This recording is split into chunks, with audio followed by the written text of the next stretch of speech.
अब हम लोग लघु जातकम में दिन रात्रि तथा नक्षत्र के ज्ञान के बारे में पढ़ेंगे।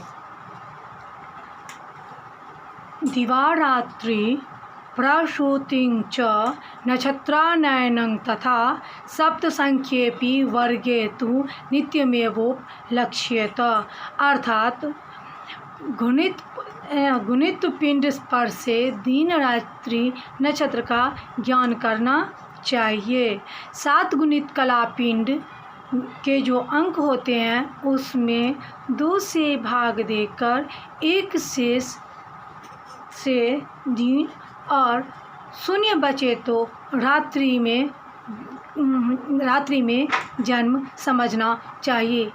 नक्षत्र जानने की विधि हम लोगों ने पहले ज्ञान प्राप्त कर चुके हैं।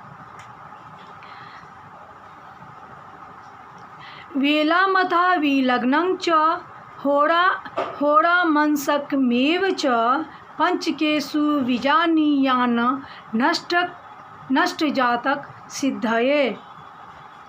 गुणित अस्पष्ट कला पिंड पर से इष्टकाल, जन्म लग्न, होरा, नवमांश, द्वादशांश इत्यादि का ज्ञान प्राप्त करना चाहिए।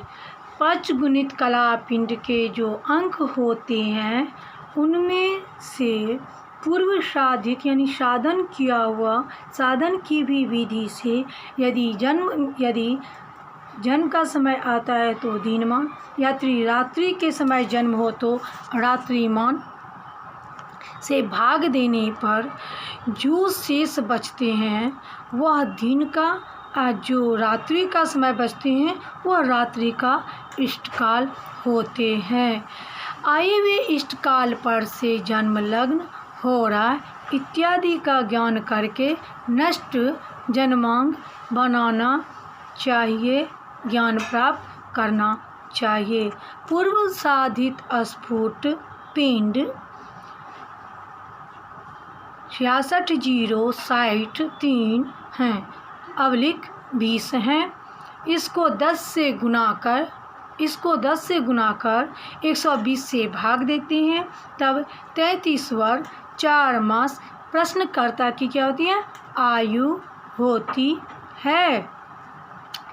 पिंड पर से जो वर्ष संख्या आते हैं वह यदि पृष्ठा की आयु के आसन ही देखने में आते हैं तो आगत संख्या क्या होती है? तुल्य प्रश्नकर्ता की आयु बताते हैं।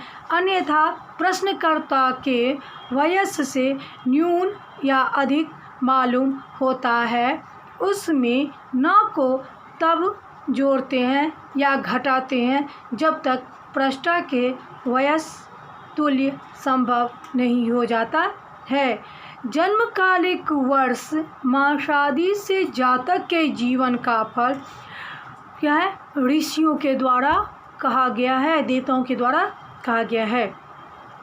यदि किसी को अपना वयस जानने का ज्ञान प्राप्त करना नहीं है तो अपने जन्म संवत्सरादि का फल जानना चाहिए। यदि उक्त विधि से निश्चित किए हुए आगत वर्ष का वर्तमान संवत में घटाने से शेष प्रभावित नामक जन्म संवत्सर होता है एवं उनके तदनुसार फल कहना चाहिए या ज्ञान प्राप्त करके बताना चाहिए। आवश्यकता इस बात की है कि दैवज्ञ प्रश्नकर्ता उन्हीं विषयों पर विचार करते हैं जिन्हें वह नहीं जानता होता है। इस प्रकार से यत्नपूर्वक किया गया दैवज्ञ का परिश्रम असफल नहीं होता है। क्या होता है? वह सफल नहीं होता है। लग्न प्रथम भाव के शरीर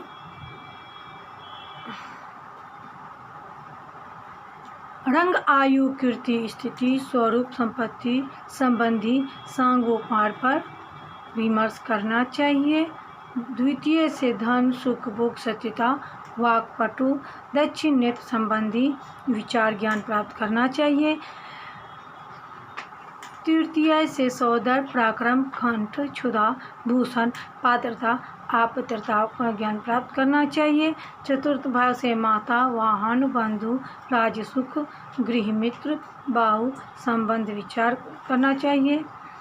पंचम भाव से पुत्र बुद्धि मंत्र भक्ति हृदय मातुल संबंधी पर ज्ञान प्राप्त करना चाहिए। षष्ठ भाव से रूप ज्ञाति बल रोग उदर आदि पर विचार करना चाहिए। सप्तम भाव से स्त्री सुख छत्र दंत नाभि अष्टम भाव से द्विअंग जीवन मरण पर आदि पर विचार करना चाहिए।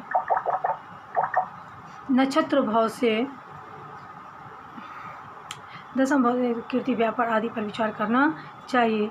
लाभ ज्येष्ठ भ्राता कारण जंग संबंधी द्वादश खर्च पितृवाद व्यवहार नेत्र पर विचार करना चाहिए। इस प्रकार से हमें जब हम नष्ट जातक के बारे में हमने जाना, अगर इस सब के बारे में हमें ज्ञान प्राप्त होगा तो हम नष्ट जातक के बारे में अच्छी तरह से ज्ञान प्राप्त हो जाएगा और हम सब क्या करेंगे, उस हिसाब से हमें जो भी निकालने करेगा नक्षत्र ज्ञान प्राप्त के बारे में हम उसे बतला सकते हैं। क्या है इष्ट काल लग्न हो रहा और नमास एन का क्या है ज्ञान प्राप्त कर उससे हम अच्छे प्रकार से हम लोग निकाल लेते हैं और तब उसके बाद क्या है, उसके बाद हम लोग उसे बताते हैं। किसी को भी अगर आपके जन्मपति के लिए उसको इस समय उसे क्या ज्ञान होना चाहिए क्या नहीं होना चाहिए, वह जो नक्षत्र दिनमान होता है रात्रिमान होती है वह सब निकाल करके घटी दंड पल विकला सब हम लोग उसके बारे में हम लोग बता देते हैं और ज्ञान प्राप्त करते हैं।